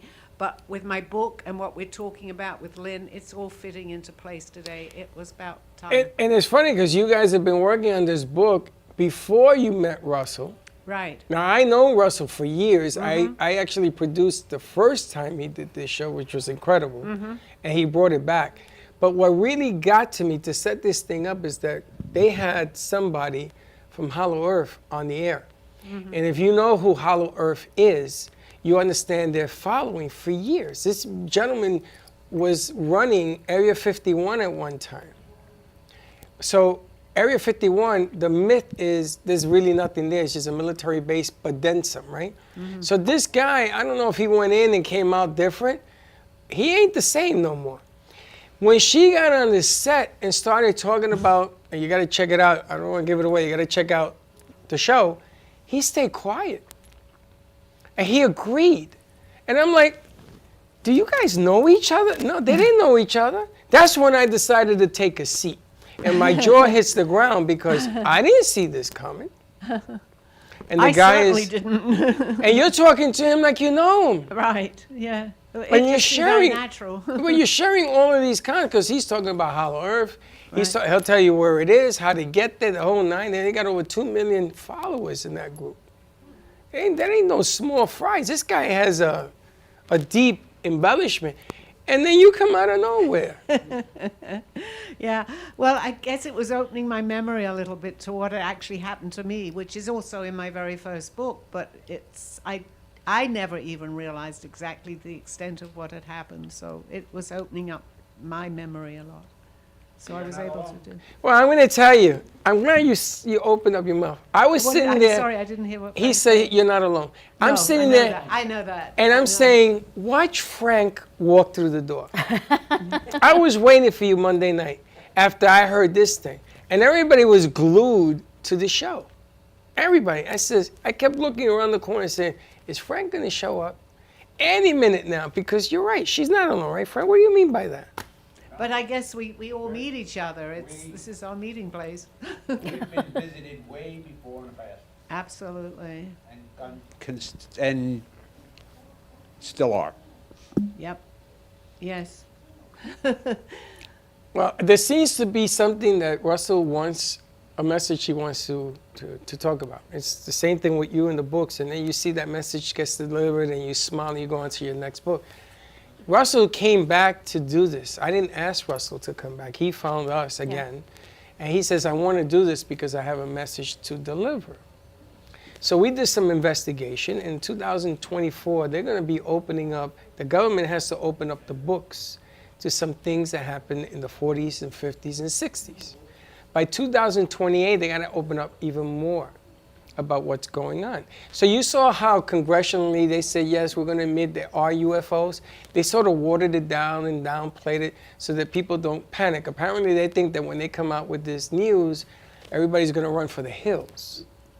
But here we go, where we're seeing things that are happening.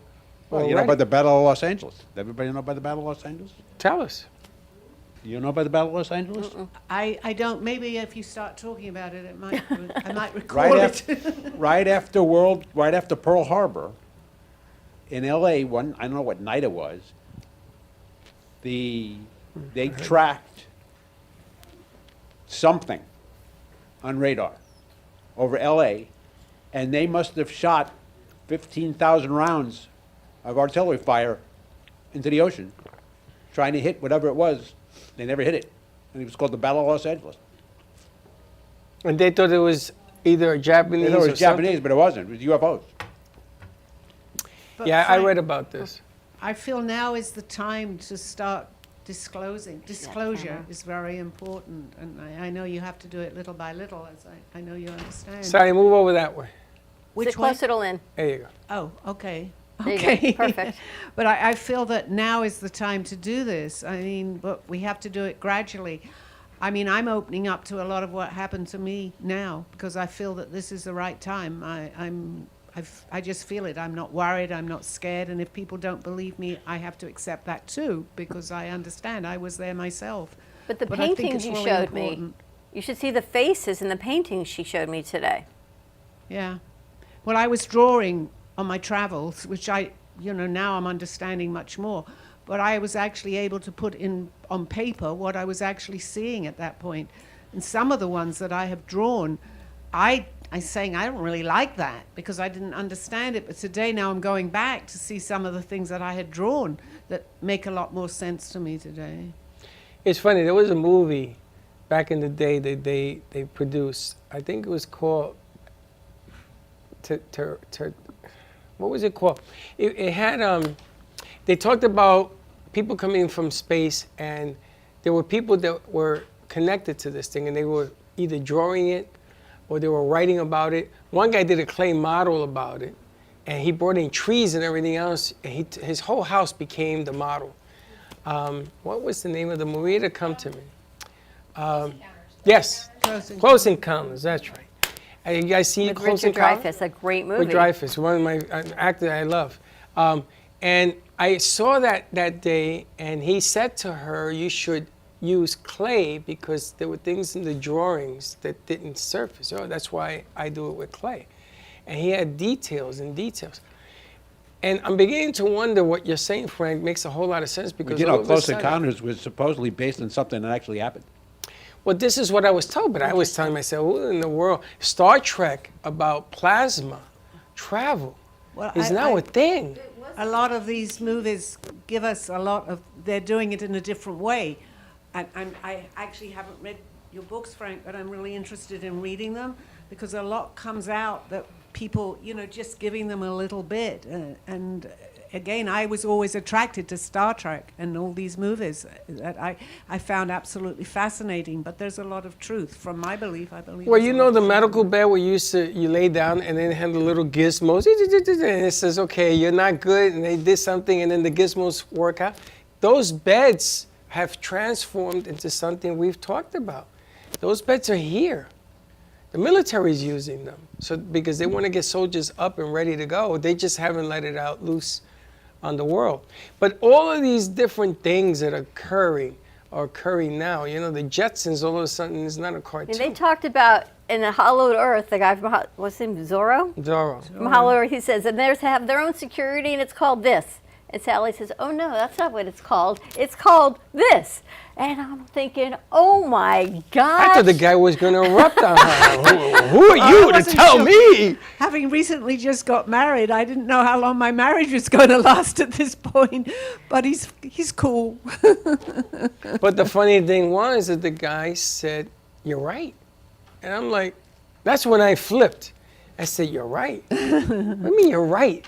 How are you telling this guy from Hollow Earth that it has a different name or has a different meaning?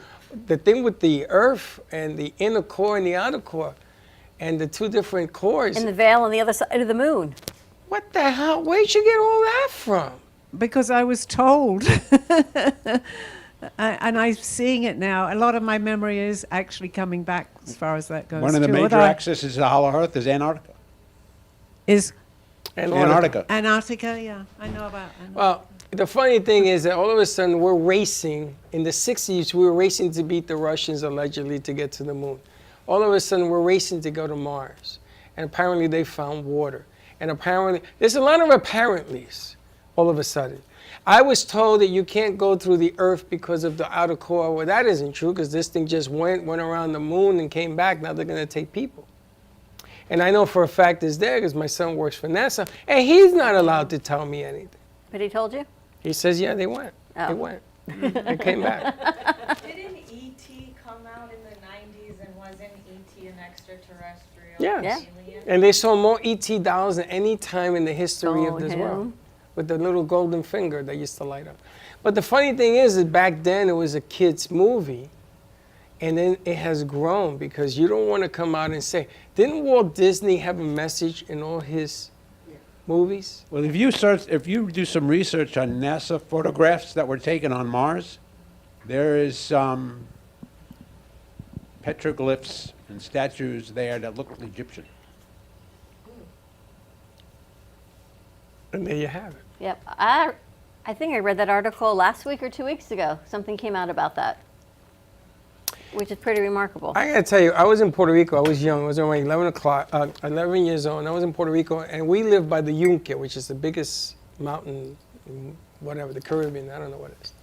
And there was this. It was nighttime, and there was this glow of light. So I started calling my cousins and everything else because we lived on a mountain. And we're looking at this. There were no lights. It was dark as you couldn't put your hand in front of your face. And I'm looking at this thing, and everybody's talking. And 3 minutes later, the damn thing goes zoom and disappears. It makes a line and goes. Now, it's the first time I've ever told anybody this story because I was afraid they were going to put me in the nut house. It's a true story.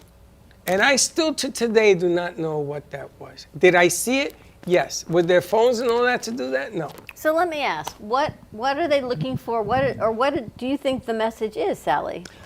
I don't believe, as many people might say, that they've come here to scare us. I think they hear, I mean, there may be, I believe there's many planets with a lot of life on, and there may be a few, just like with anything else, but I think the majority of people that come here are here to actually help us. They're here to, they do take us, they do experiment on us, but I feel that they're doing that because we're damaging this earth so badly. So what they take from here, from what they see, maybe we're poisoning our system in a certain way, and they want to find out how they can help us. I don't believe they're here to hurt us. Again, I'm not sure, but it has to be disclosed very little by little, as Aldo used to say to me. But there is so much information now that I feel that I was given that I'm definitely ready to talk about, and also on Russell's show, which I will be on it. I think they've been living here for a while. Oh, absolutely. I think they've been living from, I would say, and I'd love to talk to you more, Frank, about this from day one of this planet. I want to lay something on you, and don't write to me. This is my thoughts. You know, I think that Guardians have come to the realization that we're just going in the wrong direction. Yep. Yes. And I'm getting this from you more than anybody else in the room, but the Guardians have decided that we're going to do an earthquake in one of the worst regions of the earth because of war. And thousands of people are going to die. And then the Guardians say, you know something, you still haven't learned your lessons, and we're going to come up with something out of China, Hong Kong, they don't know where it came from, and we're going to shut the world down. And you still haven't learned your lesson. So we're going to make it below zero or 150 degrees. And it's still, we don't listen and we don't learn. And in my belief is that the Guardians, like the Roman Empire at the time ran the civilization, we are now the Roman Empire.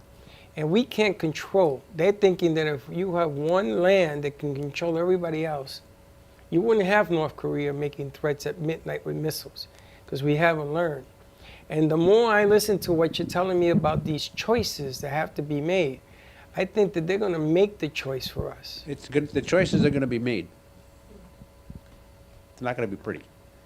Well, it isn't pretty now. No, it's going to get You know, worse. with lives and babies, 10 days all coming out of rebels. You know, I was in New York when those buildings went down. We don't listen. We don't pay attention. And so you have a story that somebody tells you, pay attention, man. Seriously. Because it's come to a point that we just can't live with one another. I'd like to ask Frank this question. I feel that they're watching us. They've been watching. We're comparatively new, although that could be thousands of years. So what we're doing can actually affect other planets. I feel this very strongly. So they're here also watching us so that we don't contaminate much more than what we're doing just to our Earth. And I feel that's one of their purposes of watching us too. They don't want us to blow ourselves up particularly. It's just really weird because you get a vibe and all these things begin to happen and there's no explanation to it. And we're always looking for an explanation. Do you ever wonder why you? Why me? Because it wasn't one abduction. It was three times a week for a year. Many. But I also was astral projecting, which at that time I didn't even know what that meant, but I knew I was going.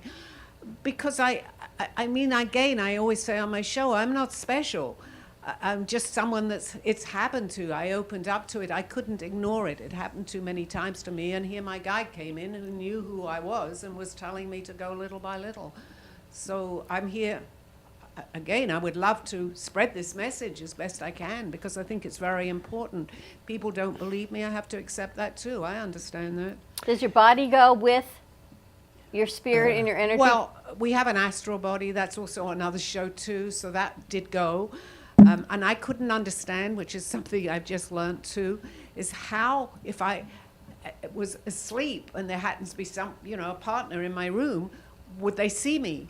But I'm also understanding that they have the ways of which they can actually erase some of your memory or keep you asleep. So I'm understanding much more is opening up to me. You know, I get amazed where you can go to somebody, and I produce these shows as well with Sarah and things, and they can tell you about things happening in your life. They can tell you, you know, don't go outside today. They won't tell you why because they're not permitted to do that. It's what they tell me. Or they can tell you, don't do this, do that. and all of a sudden, or they can tell you this happened in your past. How do you do that? So instead of asking why, I'm gonna ask why not?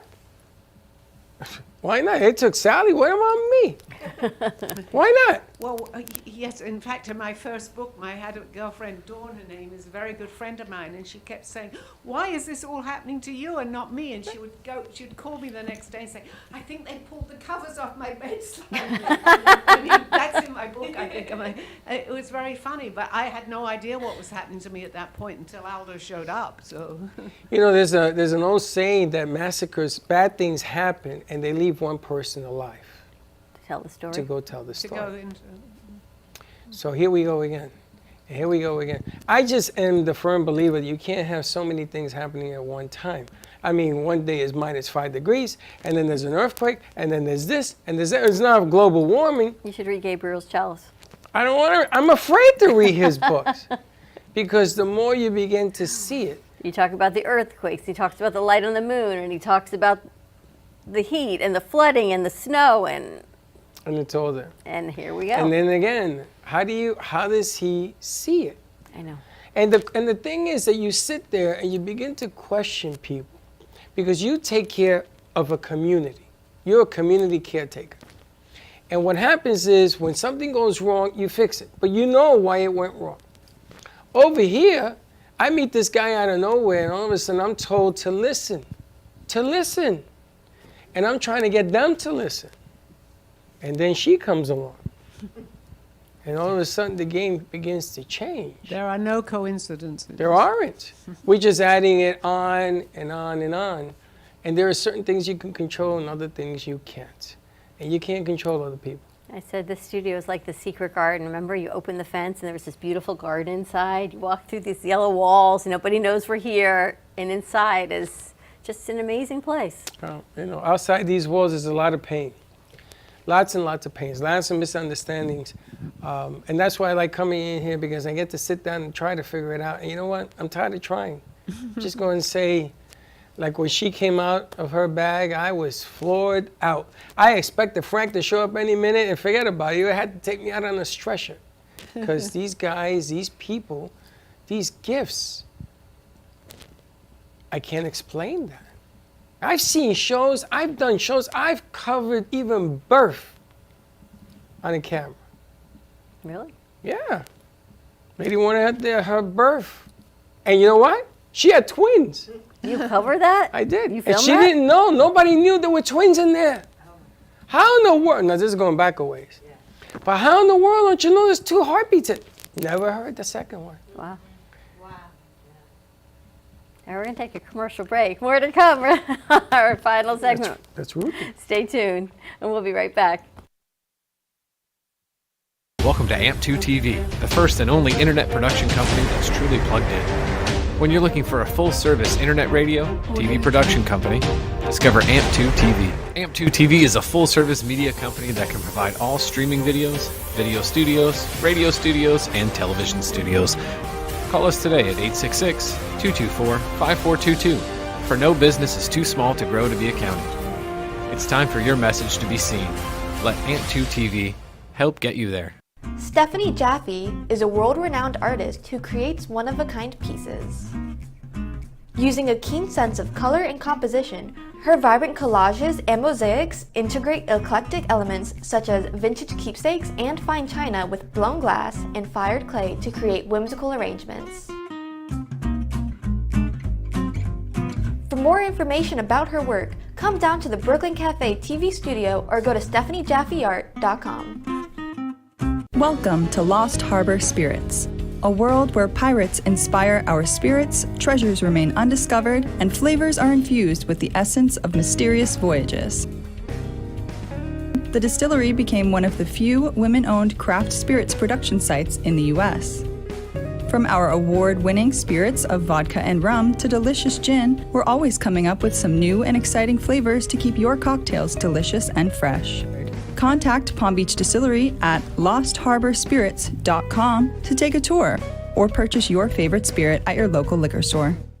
Has someone in your family lost a job recently and now you can't afford your mortgage payment? Or do you have a rental property and your tenants aren't paying you? we can come to the rescue and pay you cash for your home immediately. Yes, sell your home and get cash all over the phone without dealing with real estate agents or having to waste time showing your home to lukewarm buyers. You don't need to lose your house to foreclosure. If you have equity in your home, we'll buy your home and give you cash within days, all in a simple over-the-phone and virtual process. Call now before your situation gets worse. Sell a home you can't afford or just need anymore and get the cash you need today. Call this number now. Call 855-348-5925. That's 855-348-5925. Again, 855-348-5925.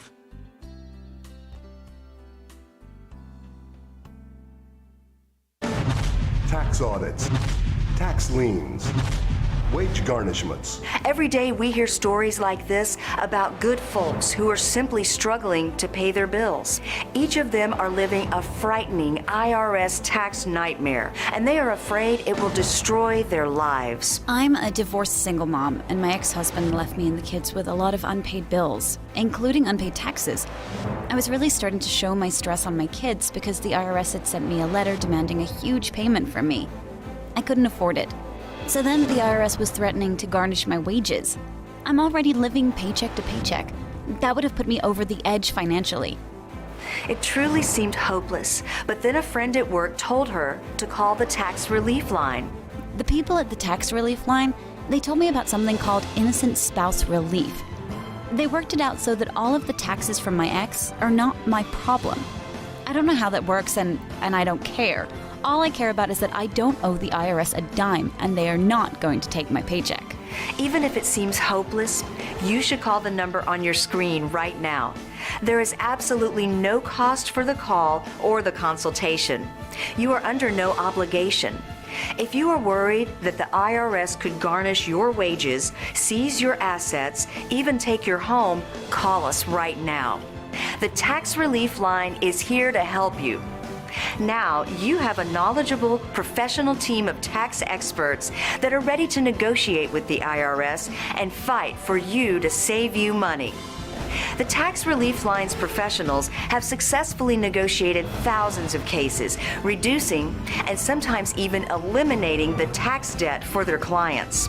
It's very easy to get started. Simply call the number on your screen right now. You don't have to live in fear anymore. The call and the consultation are free. If you served in the Marine Corps, by now you know about the contaminated water problem at Camp Lejeune. If you were stationed or worked at Camp Lejeune from 1953 to 1987, you probably have a lot of questions. We have some answers. You could be entitled to compensation. Billions of dollars are being allocated to pay for damages to anyone stationed at Camp Lejeune during that time.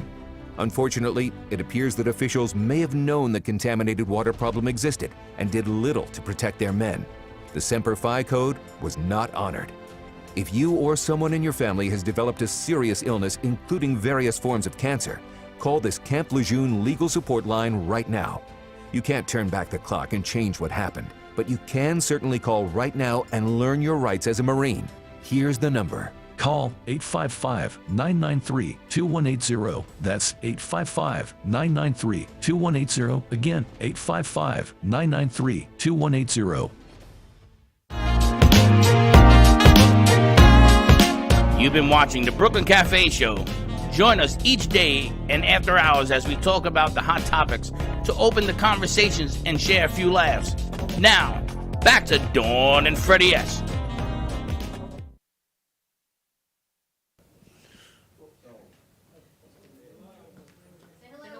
Hello. So, as we all know, Super Bowl Sunday is coming up beyond the horizon. And the real question is, what do we eat on Super Bowl Sunday? Jalapeno poppers. Anybody else? Hot dog pizza. But how about eclairs that are shaped like little mini footballs? You can pop them in your mouth. You can throw them across the room to your friend standing on the other side. And they're also delicious. Little mini eclairs. What you could do if you don't want to make eclairs, you can buy mini eclairs from the grocery store and pipe the football pattern on the pre-made eclairs. Now, what does every football Super Bowl party need? Dip. What about a 3-dip combo shaped like a football field? Yes. We got the Stolso for the Seahawks. Then we got the guacamole. Then we got then we got the queso. And designed on top of that is the sour cream. Now you can, if you really feel crazy, you can toss the mini eclair footballs across the football field if you need to, and just have fun with it. Once again, I don't think Super Bowl Sunday would be so. Oh, and then here is interesting sandwiches. I've never seen sandwiches like this, but I found them quite interesting. They are football-shaped sandwiches. I guess you would take the bread, cut it in the shape of a football, add the toppings of choice, then maybe with something like sour cream or something a bit more savory, pipe the football pattern on top of the sandwich that are shaped like footballs. And then, my favorite is the football-themed charcuterie board. And who doesn't like charcuterie boards? Everybody loves charcuterie boards. The crackers, the meats, the cheeses. Now, this charcuterie board looks like any other charcuterie board, but the crackers are in the shape of a goal. So if you want to take one of those mini eclairs that are shaped like a football and just give it a little toss into the goal. And there we go. You can have your own little football party. Thank you. I can do this all day. You can have your own little football party, and maybe you can join the NFL. Maybe that's a sign if you can throw the little mini eclair into the little goal made out of crackers. Maybe that's an idea that you should join the NFL. Nice job. What's your favorite football snack? You know, not for nothing, Braxton, but taking a piece of bread and cutting it like a football, I lose a lot of bread. Or you just get the ends. Just use the butts. I'm sorry? The butts of the bread. There's only 2 butts to a loaf of bread. You gotta go through a lot of bread then. And they look like a whole bunch of sandwiches. I think and they pumpernickel is kind of routinely shaped like a football. Any loaf of bread is Just shaped draw like a football on it. Don't cut it up. You go from a sandwich to a finger thing like this. You need 200 of those as opposed to a sandwich. Nah, I don't think Nice so. job. So you're having a party, Baxton? Bailey's coming? Yes, and I'm going to see Josh. What? Wait a minute. What? Yeah. Bailey's coming? Yes. Did you Maybe get an Josh. invitation? No, just Bailey and Josh. Josh apparently. anybody else get an invitation? Really? Just Josh and Bailey. Josh, you got an invitation? Oh, he's having a So party he too. didn't invite- Wow, really? You and me, my friend, we're going to have a little chit-chat. You're invited too.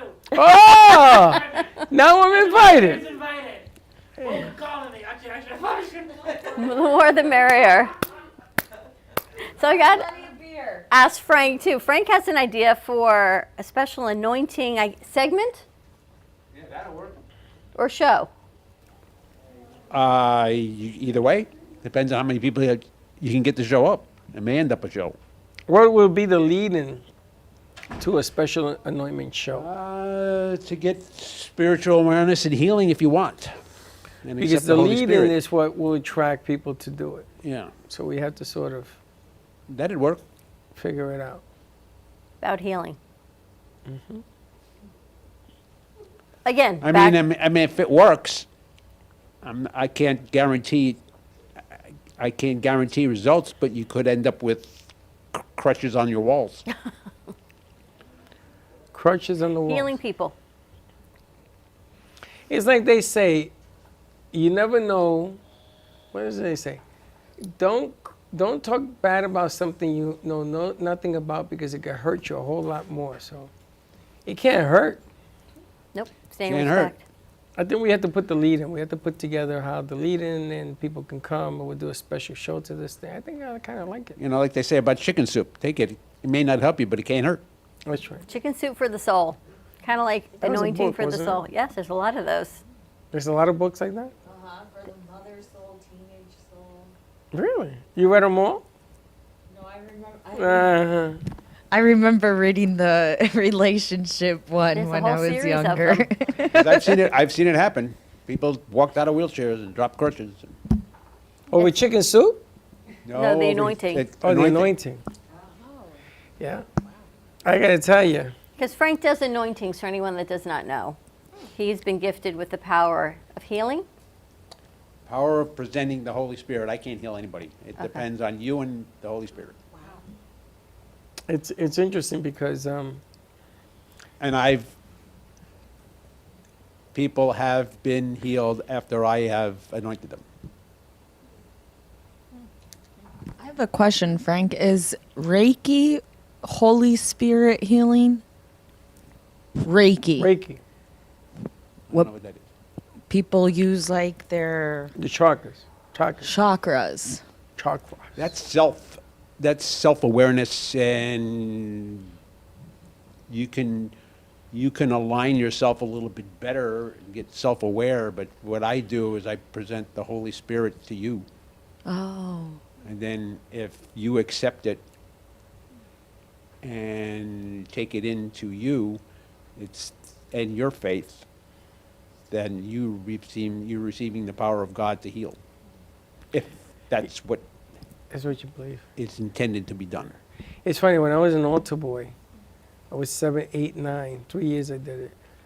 I was taught by a priest that he said that the Holy Spirit says the secret of life is in your hands.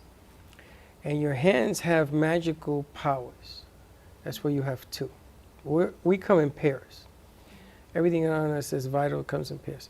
And I was taught that, and it's something that is used, the pagans used it more than anybody else.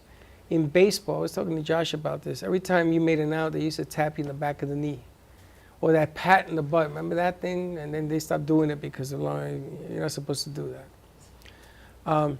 But it's the transfer of energy from somebody's hands of faith to put into the soul of somebody else.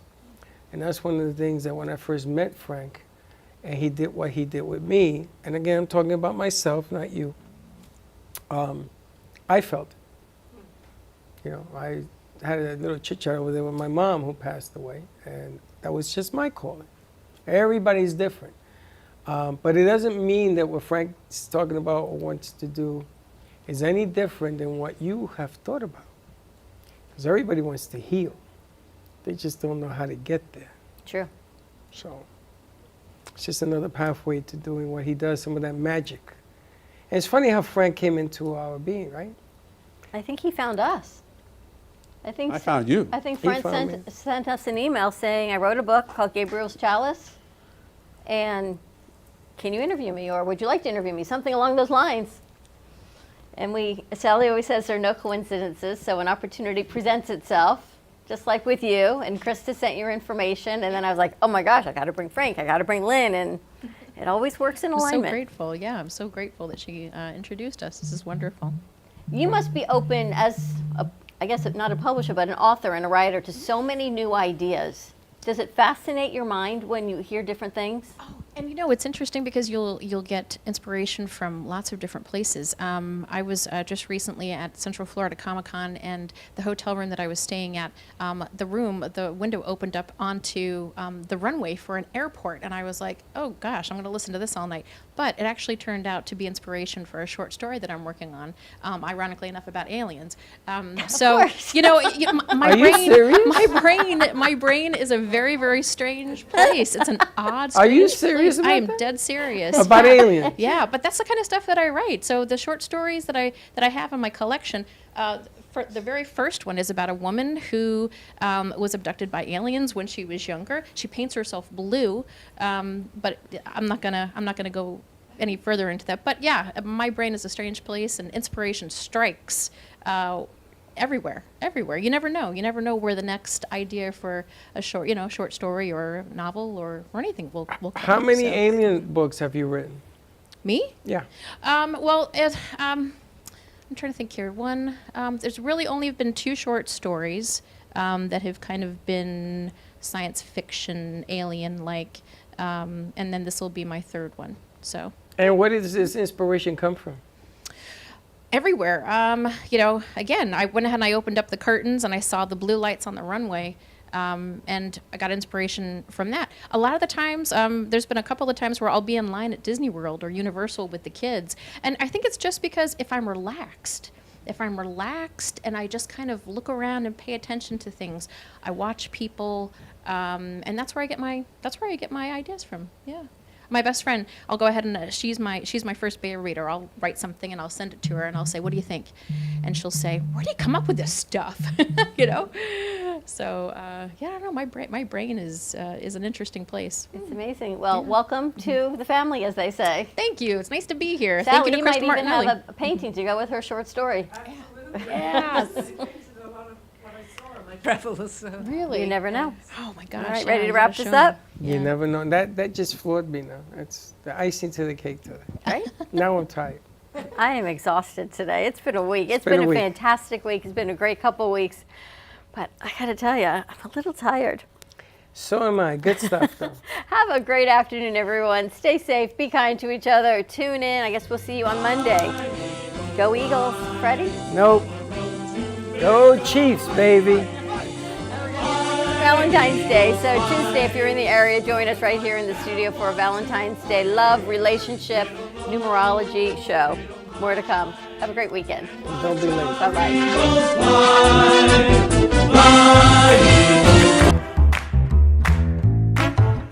Well, that's about it for today. Even though the show's over, the Brooklyn Cafe is always open for business. You're invited to join the fun every day from 12 to 2. If you missed some of the laughs from today, Dawn and Freddie S. will bring you more good cheer next time. You can follow the Brooklyn Cafe on Facebook at the Brooklyn Cafe TV to rewatch every minute of the show. We'll see you next time.